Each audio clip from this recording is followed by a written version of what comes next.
Kaip parinkti pagalvę kūdikiui, mažam vaikui ir dideliam vaikui? Pradėkime nuo to, kad pirmomis dienomis kūdikiui iš viso nereikia pagalvėlės, tačiau suėjus apytiksliai mėnesiui pagalvės jam jau reikia, nes petukai tampa tvirtesni. Taigi turi būti pagalvė žemutė. Vaikų mažų kūdikėlių petukai yra labai siauri, todėl jam reikia labai žemos pagalvėlės. Šita pagalvė gali būti pagaminta iš skirtingų audinių, gali būti užpildas, vilna, medvilnė, aloe vera. Svarbiausias dalykas yra tas, kad pagalvė būtų štai tokio plonumo, tikrai siaurutė pagalvėlė.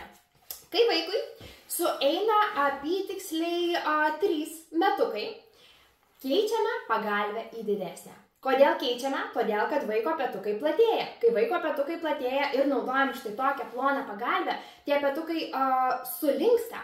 Taip ir taip formuojasi nelygi nugara, nelygus sulinkę petukai. Taigi turime keisti pagalvę, kad petukai vėl būtų tiesūs, tvirti ir taisyklingi.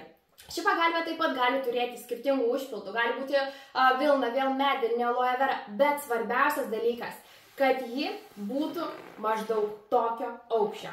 Palyginkime dvi pagalvės. Taip, kūdikio pirmoji pagalvė, vaiko antroji pagalvė ir vyresnio vaiko bei suaugusio žmogaus trečioji pagalvė, kuri puikiai tinka naudoti nuo 5-6 metukų.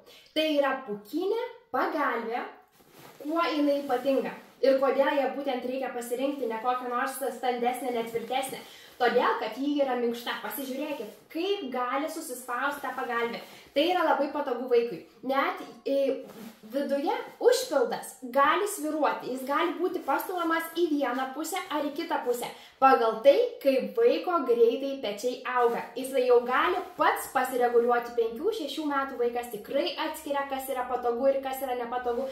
Todėl jie jau gali pasireguliuoti savo pagalvės aukštį ir būtent pūkinė pagalvė leidžia tai padaryti. Štai taip.